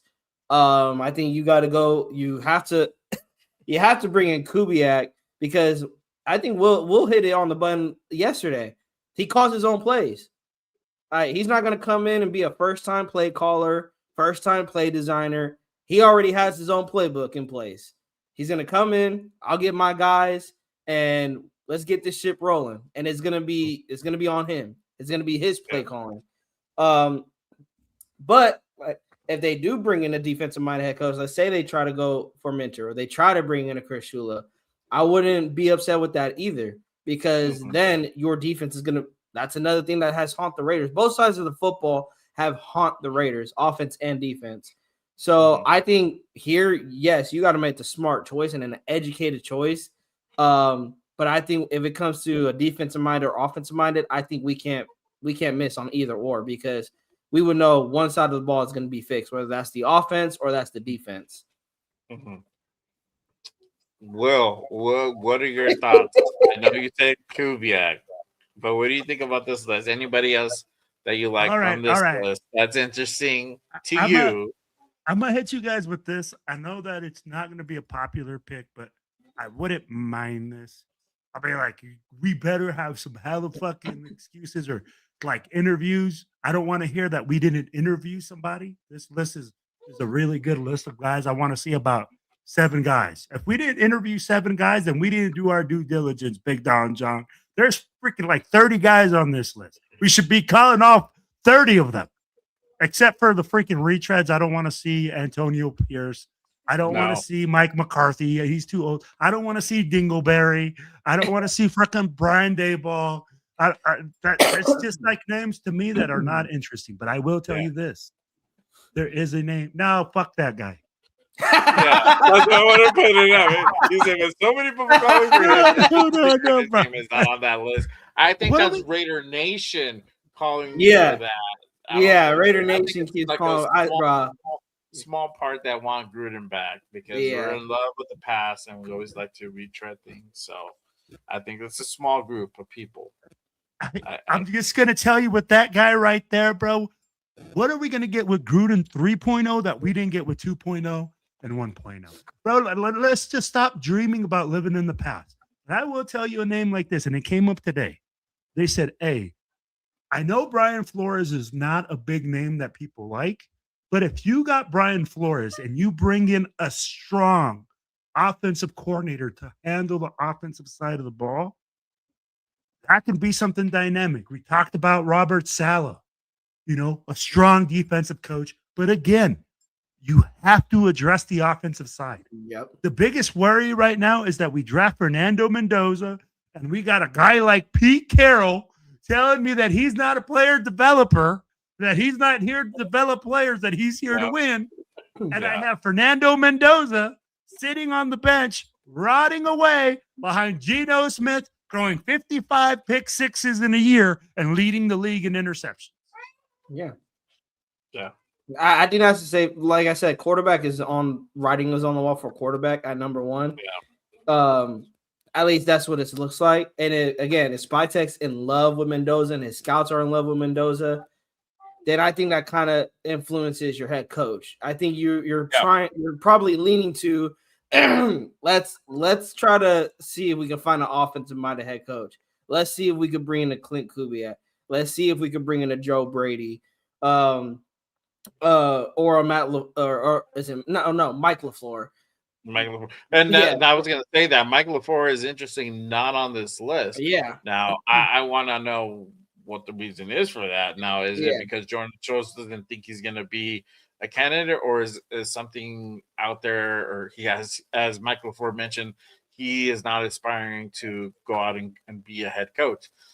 That's an important thing. So good to keep an eye on that, because for me, that's my top guy. And if he doesn't want to be a head coach, cool.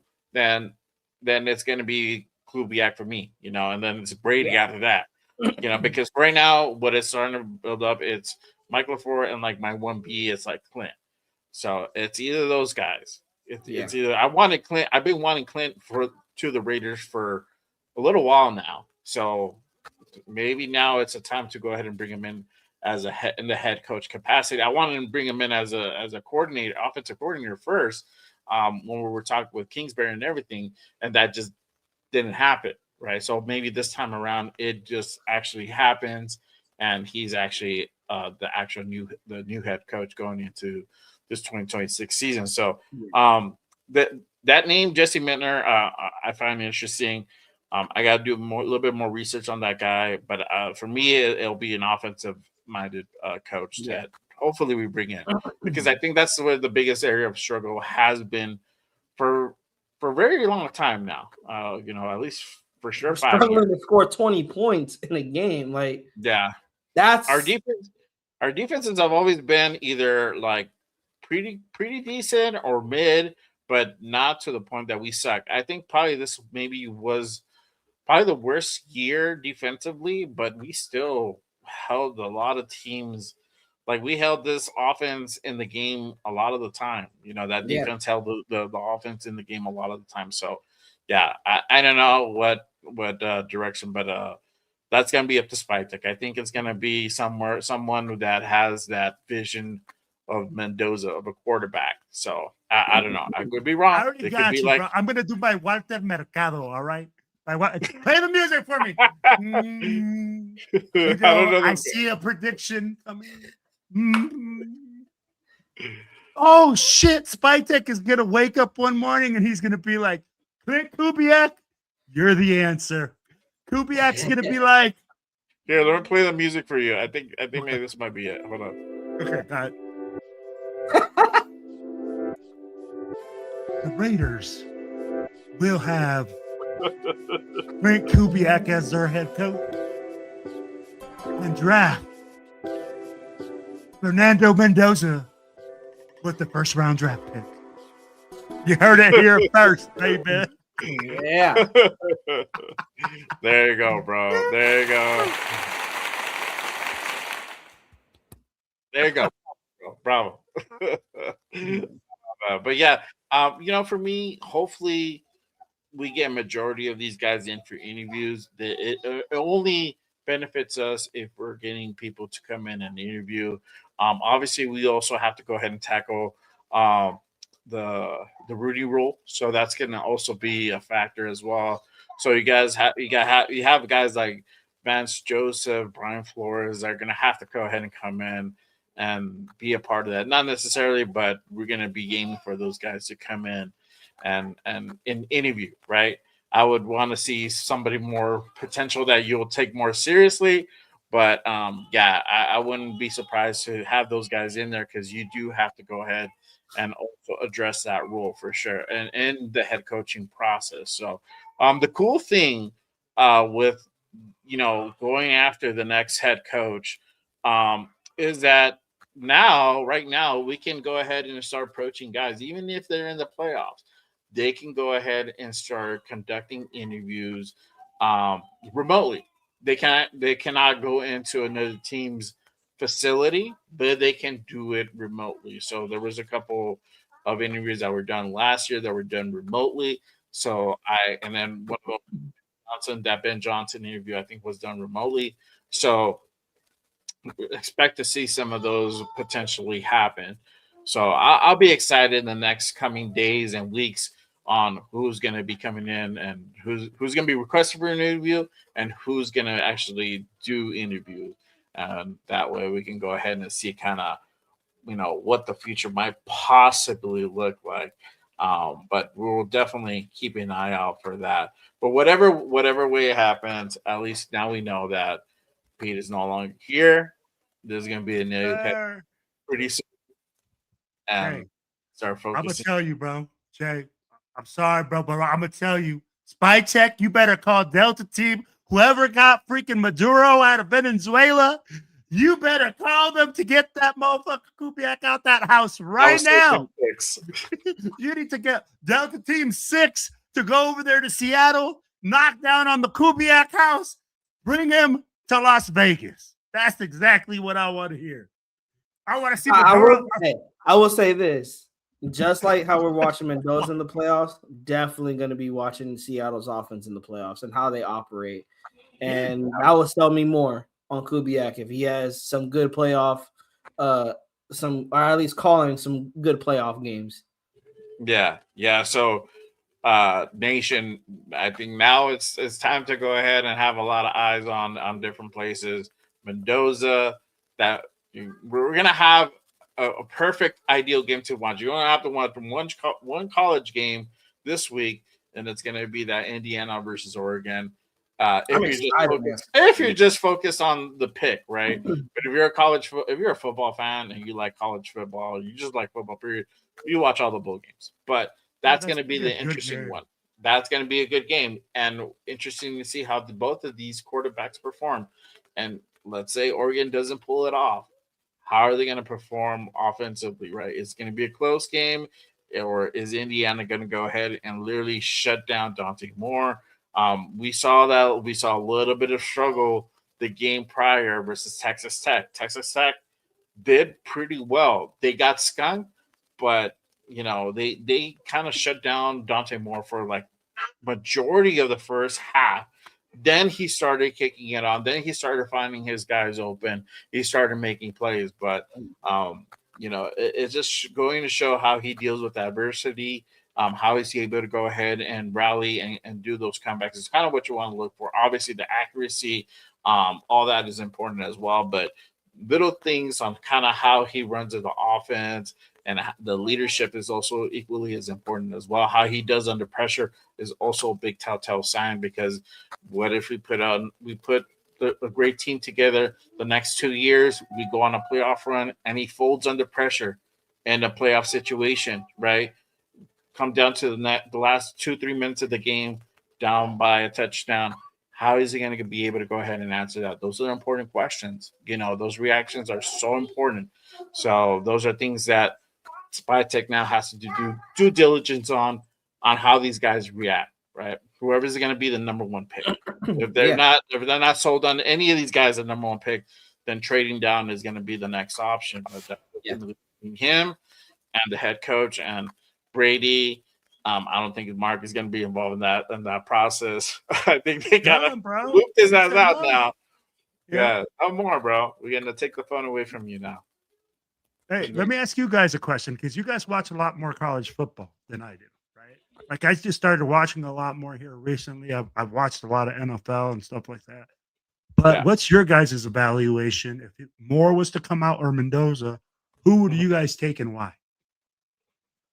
If the quarterback was the position that the coach wanted. So what's your I like Moore. And the thing is, I really do like Moore, but here's my thing on Moore. He's developmental. Like, he does have some more development to go through. But I've already said I would have my quarterback sit in his first year. So I think that's what's best for Moore. No matter, even if it's not the Raiders, let's say it's a different team. I think it's best for Moore to sit and learn behind a bridge quarterback. But I would pick Mendoza because he's he's pro ready. He is more pro ready. And I know a lot of people say Moore's more skill set, more like he can run faster. He's more mobile. I don't need my quarterback to be more mobile when it comes to running for a 70-yard touchdown. What I like about Mendoza is he goes through his reads. He plays quarterback first. If the reads are not there, he's looking to escape the pocket and buy time. He's still looking downfield. Someone get open. Again, if they're not there, clock is in his head. He takes off and runs for positive yards. I say positive yards, you guys, because positive yards is better than taking a sack and it's better than negative yards. But they're Mendoza more. I like him, but yeah, if it comes down to those two, I'm going with Mendoza. He has the more poise, I would believe, than Moore. Not saying Moore can get there, but I just think Mendoza, you could plug him in day one if need be. With Moore, I don't think he's day one ready. Yeah. Who's your NFL comparable? Like to either or to Mendoza? To Mendoza, either or, I guess you can say. I have to watch more of Moore. I only got a glimpse of him in the playoffs, and then towards the end of the season of college. But I've been watching Mendoza since he's been at Cal. I like the Matt Ryan comparisons. Some people say Kirk Cousins. I don't see it. I see more of Matt Ryan, more of Matt Ryan during that MVP season, or a little bit more during his coming up in his rookie year, where he had more command at the line, more control of his offense, a leader at the line, and really just trusting his guys, being accurate with the football. But this is why I do say if you do bring in Mendoza, you need a number one guy, because him and Cooper, you can see when Mendoza has a connection with his guy. Just like how Ryan had with Julio Jones, they catch fire together. Mm-hmm. Yeah. Real quick, shout out to King Luke. He says Chamberlain has been impressive. I wanted to pull this comment up. Yes, he has, but this is the thing: we can't fall in love with the next hot thing. It's like that flashy thing. We tend to go ahead and fall in love with that. Yeah. The kid really has been at Ole Miss for a year. This is like his first year, and he needs a lot of work. The kid needs a lot of work. I would not spend definitely a first round pick, nor second, nor third. Yeah, I'm thinking like fifth. That's even if he declares what. Oh no, I was going to say that he didn't even declare. Yeah, he's not. Yeah, with him, he's most likely going to transfer to LSU and be with Lane Kifflin. I don't even know what necessarily went down. I just know Lane Kiffin is not at Ole Miss anymore. He took a job at LSU, so they fucking poached him there, and so he's not at Ole Miss anymore. And that he brought in this kid. So most likely, what the rumors are saying that he's going to probably stay another year and go transfer to LSU and reconnect with Lane Kiffin over there and do the damn thing over there. So I don't know, but I don't think he's going to come out. But I know because he had that great game, and I'm pretty sure if he has another great game with versus Miami, the talks are going to be ramping up more. We got to stay patient. It's the guys who've been consistent all year long, and guys like Moore, guys like Mendoza, Ty Simpson was in that conversation at one point. He fell off the last month and a half. You know, and bad games. Bad games, but I think the injury is also probably what is also culprit behind it, in my opinion. I think the injury was just kind of plaguing him, and I think that's on his throwing arm, right?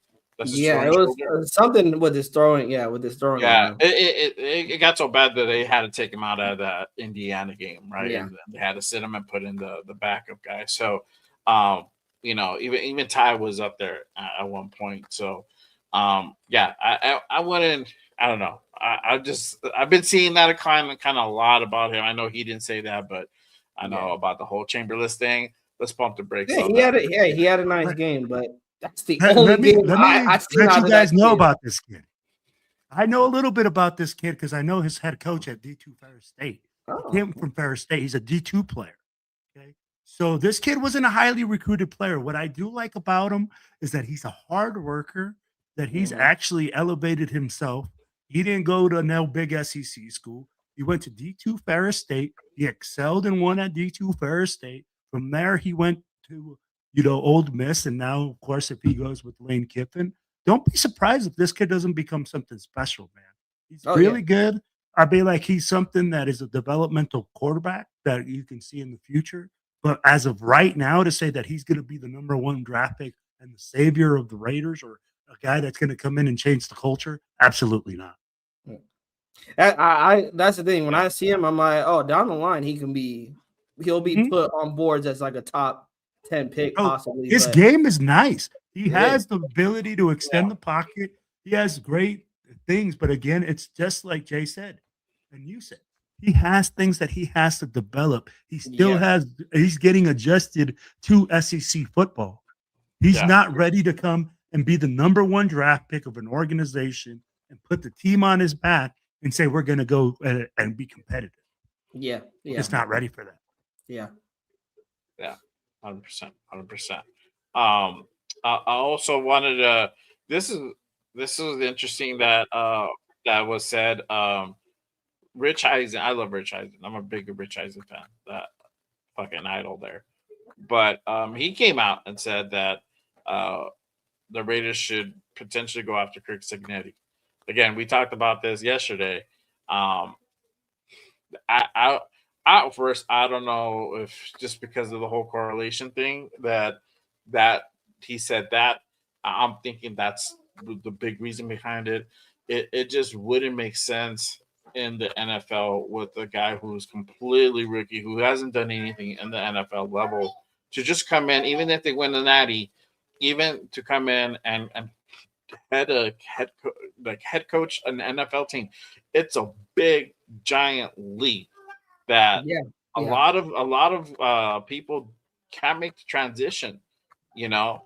Usually they start at a lower level and then they work their way up to try to go ahead and just kind of get the feel of the game, the pressure, the tension, all that comes with, just being a coach in the NFL, at whatever level. So, I don't necessarily agree with that. I don't think that would be a great idea. And plus, he just signed like a massive deal with Indiana, I think for 7-10 years, something like that.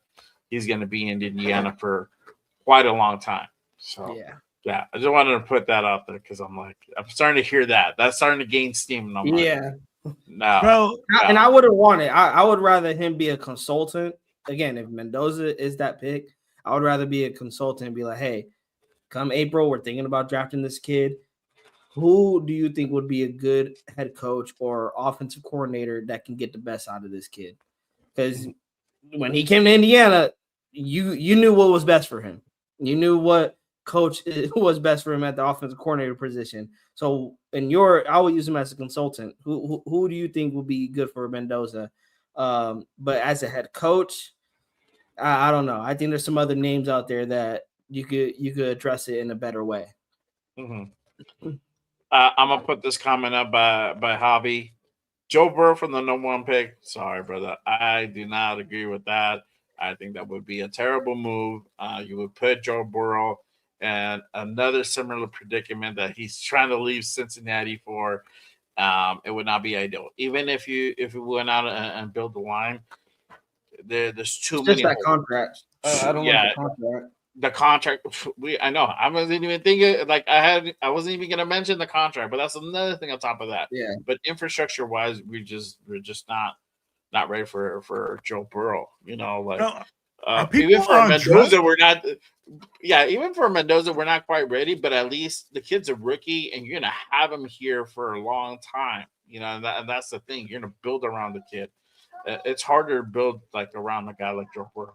Go ahead. Bro, on what planet is somebody just going to trade Joe Burrow for 1 draft pick? On what planet? I'm like, bro, if they were to say right now, just for the number 1 pick, well, we got to look at that. Because if we're already preparing ourselves for Mendoza, because that's what we talked about, right? In the offseason, Spytech has to put some boot to ass outside, freaking knock down doors for offensive linemen. Yeah. Are you going to tell me that Joe Burrow is not better than Mendoza right now? Bro, you take the shot, but here's the thing. The Bengals are not just going to want one number 1 pick. Yep. They're going to want a haul. It's like almost trading like Mac. They're going to want a haul. Bro, if you want 1 number 1 pick for Joe Burrow, let's fleece those motherfuckers right now. Yeah. No, call them and be like, hey, Joe Burrow, hey, come over here, big stunner. Tom Brady's going to show you how to shoot the sagger. We're going to have Big Joe signs all over Las Vegas. Yeah. Because are you kidding me? Joe Burrow with that type of swagger in Vegas? Joe cool like that? Bro. You thought Shedeur Sanders was going to come in here and blow the doors off the building. Joe Burrow, bro, gives us the ability to be competitive immediately. Oh, yeah. Immediately. I like Burrow. I would love Burrow. Bro, for 1 pick, for 1 number 1 pick, you do it. But, bro, the Bengals are going to be like, And if that guy's drunk enough or on that many drugs, I need your first for this year, next year, and the year after that, for real. And your second round for this year at least. That's what I'm saying. Yeah. I'm like, but if they say what? You just give me that number 1 pick, bro. Hey, why are we not fleecing these guys right now? We need to take the belt out and start BTAing them right now. Oh man, that's funny. Yeah, I want to trade for Burrow, but I like Burrow, but not realistic, But yeah, man. We'll see what pans out in the next coming days and weeks in regards to the next head coach, and the requests are gonna start flying in, and hopefully we get some interviews in the door. Some interviews get conducted because you can do it virtually now. Forget that. They don't have to come into the door. That's old school. But hopefully we get to go ahead and hopefully we'll know. But honestly, I have a feeling that we won't find out our next head coach until like February. I have a feeling that's probably going to be the case. It's going to be a while. This is going to be a long process, y'all. So, and then that's all right. Then come February is going to be like quick. All these hires are going to happen pretty quickly. So be prepared. It could either go really quick or it could go take a long time. And I feel it's going to take a long time. So I'm very interested to see what unfolds next on the next chapter for this team. But again, I appreciate everyone pulling up and rocking with us on this Black Monday Raiders Unfiltered. Again, if you guys haven't done so already, make sure you guys hit the like and subscribe button on this channel and on all the other channels. Again, my guy, Raider Primos to my left, and then my guy, Raider Will, Silver and Black Raider Podcast to my right. Make sure you guys go ahead and hit that like and subscribe. It really does help to go ahead and put the shows and put the channels out into the YouTube universe, and it helps us grow our channel. So appreciate you guys. Salute to everybody, but at least we've finally closed the chapter on this nightmare of a season with the firing of Pete Carroll, and the Suns are going to go right there with him. So no more Brandon, no more Nate. And we can go ahead and see. They're probably going to be way more. I'm pretty sure everybody's going to get clipped, but we'll find out. But no, it wasn't outright said. I'm pretty sure it's going to be left up to the next head coach on what they want to go ahead and do with any coaching staff. So, yeah, I don't see a lot of people sticking around for that one. So, but that is our time for today. Appreciate you guys again. Make sure you guys, if you guys haven't done so, hit that like and subscribe button. Hit that bell, because when news drops, we do go on. And me and Will went on. I mean, Primos went on today. So make sure you guys don't be left on dark. Yeah, I couldn't even get my coffee. I was like, damn it, I gotta go live. I did too. I had to grab my coffee real quick. I'm like, I came in all late with the guys. So I'm like, let me grab my coffee real quick, dog. I'll jump on in a second. So make sure you guys hit the noti on all the channels. Stay up to date on everything Raiders related with us for sure. So we'll be back. We'll run another show again soon as well. So but other than that, thank you guys for pulling up and rocking with me, Primos. Well, thank you guys again. Another fun one, another unfiltered wild episode, as y'all already know. But other than that, thank you guys. I will see you guys next time. And always remember, just Raiders, baby. Bye, everybody. There you go. Fight Tech. Will with the belt to ass. You already know. Let's go. Peace.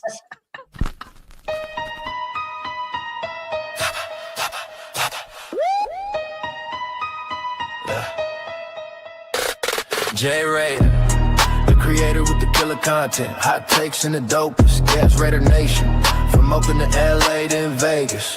Nothing greater than the Raiders, only facts. Just Raiders, just Raiders, just Raiders. Stand up. Just Raiders, just Raiders, just Raiders. Welcome to the channel. It's called Just Raiders, baby. If you ain't subscribed, then you gotta try. Just Raiders, baby, nothing but love for the Raiders. Been an OG before 93. Shout out to the nation, they always crazy. So nation, ride with me, taking over my style. It's amazing, making hits like Max on the blitz. The silver and black, on the attack. They on the map, if you a fan and you with that.